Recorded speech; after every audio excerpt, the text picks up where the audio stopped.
আজকে তুই এখানে, তুই আমার বাড়ির কাজ কেন করতেছিস?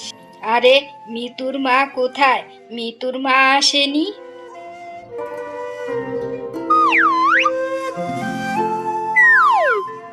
চাচিমা, আমি আপনার কাছে সে কথা বলার জন্যই এসেছি। আর বাইরে দেখলাম আপনার থালা বাসনগুলো পড়ে আছে, তাই ভাবলাম আমি থালা বাসনগুলো মেজে দেই। শুনুন চাচিমা, ওই মিতুর বাবা না অনেক বড় একটা চোর।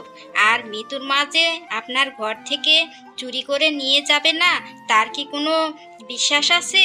ওকে আপনি কাজে রাখবেন না চাচিমা, ওকে বাদ দিয়ে দিন। আপনি বরং আমাকে রেখে দিন কাজে।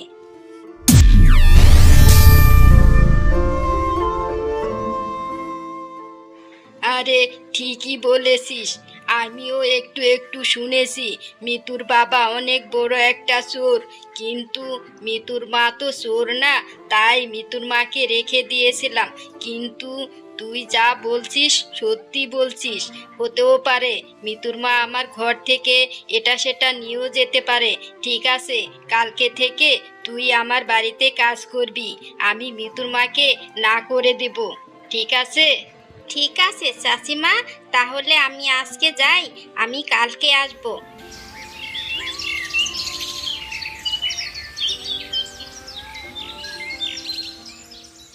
কখন যে রান্নাটা শেষ হবে আর কখন যে বাড়ি যাব, বাড়ি গিয়ে আবার আমার রান্না করতে হবে।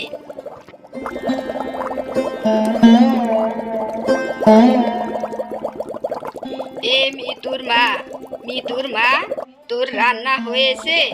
শোন মিতুর মা, আজকে রান্নাটা হলে তুই খাওয়া দাওয়া করে চলে যাবি, কালকে থেকে আর আসবি না, বুঝেছিস? কেন চাচিমা, কি হয়েছে? কেন আসবো না? না চাচিমা, আমি যদি কালকে থেকে কাজে না আসি তাহলে আমার ঘর সংসার কিভাবে চলবে? আপনি তো জানেন চাচিমা, আপনার ছেলে কোনো কাজ বাজ করে না, তাই আমি আপনার বাড়ি থেকে যেটুকু পয়সা পাই তাই দিয়ে সংসার চালাই। এ কথা বলিস না মিতুর মা, তোর জামাই তো অনেক বড় একটা চোর, তোদের তো চুরি করা পয়সা অনেক আছে, তাহলে তোর কেন মানুষের বাড়ি কাজ করতে হবে বল?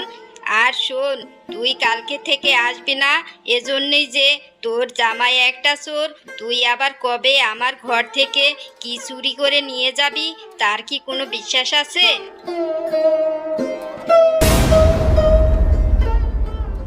না না চাচিমা, আপনি এ কথা বলবেন না চাচিমা। আপনার বাড়িতে তো আমি কতদিন ধরে কাজ করি, কখনো কোনো কিছু চুরি করে নিয়েছি চাচিমা? বলুন চাচিমা, বলুন। এতদিন নিসনি তো কি হয়েছে, এখন তো নিতে পারিস, তাই না? শোন, তুই কালকে থেকে আসবি না, বলেছি আসবি না, কালকে আমি আরেকজনকে রেখে নিব। হয়েছে? তোমার শান্তি হয়েছে? জানো, আমাকে চাচিমা কাজ থেকে বের করে দিয়েছে। কালকে থেকে চাচিমার বাড়িতে কাজ করতে যেতে নিষেধ করেছে। আমাকে আর রাখবে না, অন্য মানুষ রাখবে কাজের জন্য। আরে বাদ দাও তো, না রাখে না রাখুক, শোনো, একভাবে না একভাবে চলবেই, তুমি অত চিন্তা করো না তো। নয়ন ছিল এক গ্রামে নামকরা এক চোর। চুরি করাই ছিল তার নেশা, পেশা ও স্বভাব। চুরি না করলে যেন তার পেটের ভাত হজমই হতো না।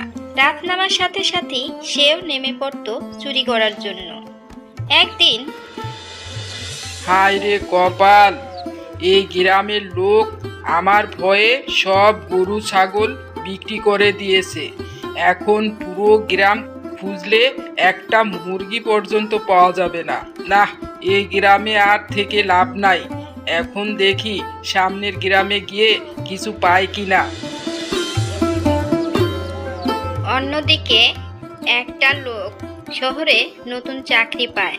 তখন লোকটা তার স্ত্রীকে বলে, শোনো, আমি শহরে একটা চাকরি পেয়েছি, চলো আমরা শহরে যাই। এই হরিণটাকে বিক্রি করলে কিছু টাকা আসবে, আর সে টাকা নিয়ে আমরা শহরে যেতে পারবো।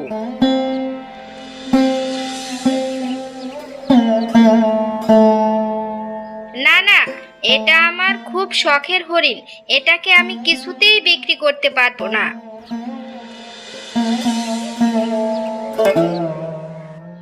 শোনো, এই হরিণটাকে যদি আমরা বিক্রি না করি তাহলে আমরা শহরে তো ভাড়া বাসায় থাকবো, সেখানে তো আমাদের নিজেদেরই জায়গা হয় না। সেখানে আমরা এই হরিণটাকে কোথায় রাখবো বলো? আমরা মাত্র একটা রুমের ভাড়া নেব, সেখানে তো আর এই হরিণটাকে রাখা যাবে না। কিন্তু আমি এই হরিণটাকে কত ভালোবাসি, তুমি জানো না? সেটা আমি খুব ভালো করেই জানি, কিন্তু কি করব বলো? এখন তো আমাকে এটাকে বিক্রি করতেই হবে, তা না হলে শহরে নিয়ে কিভাবে রাখবো? ঠিক আছে, তোমার যেটা ভালো মনে হয় তুমি সেটাই করো।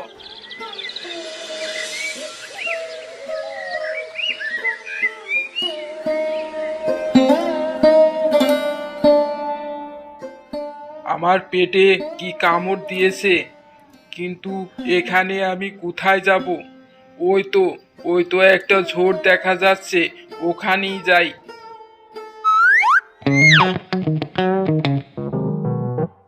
আরে বাপরে, এ তো দেখছি সোনায় সুহাগা কপাল আমার। মেঘনা চাইতেই বৃষ্টি। আমি এসেছিলাম ছাগল চুরি করতে, আর ভাগ্য আমাকে হরিণ এনে দিল। এটা তো আমি বাজারে নিয়ে বিক্রি করলে আমি তো অনেক টাকা পাবো।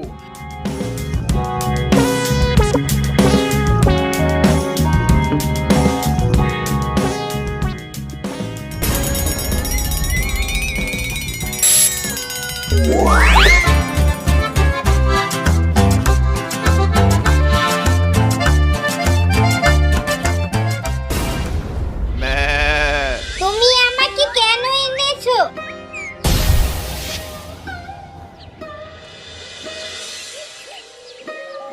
আমার মালিক আমাকে কত ভালোবাসতো, তুমি কেন এনেছো? তুমি জানো আমার মালিকের হাতে কোনো টাকা নাই, আর আমি যে কথা বলতে পারি সেটা আমার মালিক জানে না।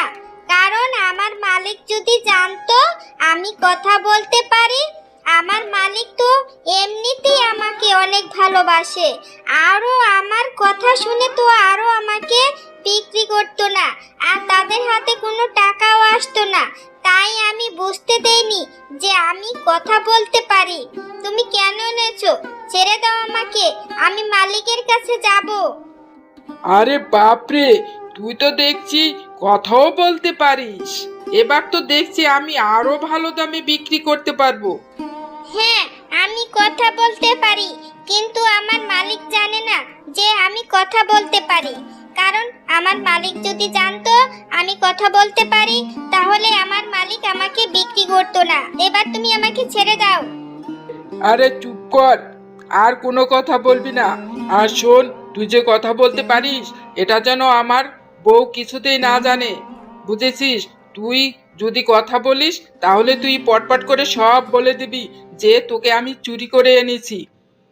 আমার বউয়ের কাছে যদি তুই বলিস তাহলে তুই এই যে সামনে কুরবানি দেখছিস না, কুরবানিতে তোকে আমি বিক্রি করতে চেয়েছি। ওই কুরবানি পর্যন্ত আমি অপেক্ষা করব না, তোকে আমি কেটে কুটে একদম খেয়ে নিব, বুঝেছিস?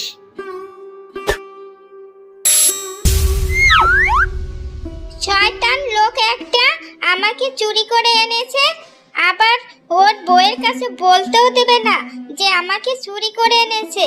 তাহলে তুমি তোমার বউয়ের কাছে কি বলবে? আমাকে তুমি কোথায় পেয়েছো? কি বলবে তোমার বউয়ের কাছে? সেটা আমার ব্যাপার, আমি যা বলার আমার বউয়ের কাছে আমি তাই বলবো, তোর কিছুই বলতে হবে না। আরে বাপরে, এ তো দেখছি একটা খুবই সুন্দর হরিণ। এটাকে তুমি কোথায় পেয়েছো? তুমি আবার চুরি করনি তো? আরে না না, আমি এটাকে চুরি করিনি, এটাকে আমি কিনে এনেছি, বুঝেছো? তুমি আমাকে চুরি করতে নিষেধ করেছো না, এজন্য আমি আর চুরি করিনি।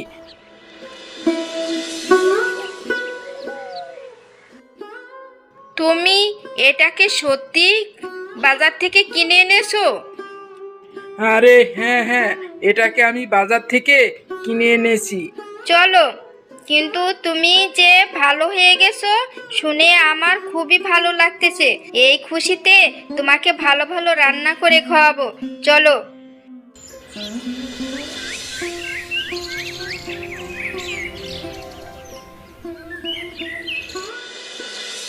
এভাবে কিছুদিন কেটে যায়। কিছুদিন পর শোনো, আমি কালকে বাজারে গিয়ে এই হরিণটাকে বিক্রি করে দেব, বুঝেছো? কালকে নিয়ে যাবে বিক্রি করার জন্য? জানো তো, কয়েকদিন এই হরিণটাকে যখনই খাবার টাবার দেই না, আমার খুবই ভালো লাগে। কিন্তু কালকে যে এটাকে বাজারে নিয়ে যাবে, কেন যেন আমার ভালো লাগতেছে না। আমার না হরিণটার উপর খুবই মায়া হয়ে গেছে। আরে বাদ দাও তো, ওইসব মায়া টায়ার দরকার নেই। ওই মায়া করলে এই হরিণটাকে বিক্রি করতে পারবো না। এরপর লোকটা হরিণটাকে নিয়ে বাজারের দিকে যায়। ওরে বাপরে, পেটে কেমন মুসুর দিয়ে উঠেছে। এই হরিণটাকে আমি এই গাছের সাথে বেঁধে দিয়ে সামনে একটা ঝোড় আছে, ওইখানে আমি যাই। এরপর লোকটা হরিণটাকে গাছের সাথে বেঁধে দিয়ে তারপরে যায়।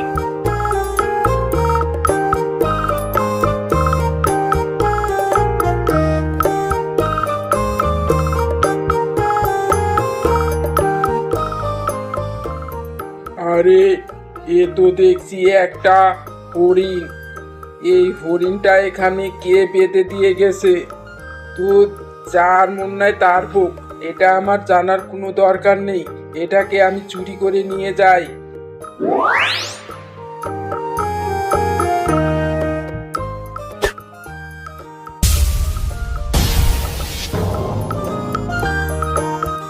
হায় হায় রে, আমার হরিণটা কোথায় গেল? কে নিয়ে গেল? কে করলো চোরের উপর বাটপারি? আমি যে এতদিন হরিণটাকে লালন পালন করলাম, এতদিন খাওয়ালাম, সবই বৃথায় গেল। হরিণ, এ হরিণ, তুই কোথায় গেলি রে?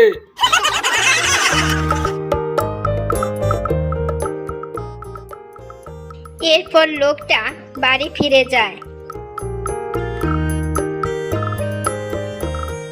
আরে, হরিণটাকে তুমি বিক্রি করে এসেছো?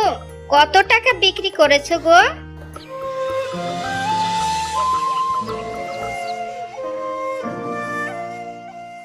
কি গো, কথা বলতেছো না কেন?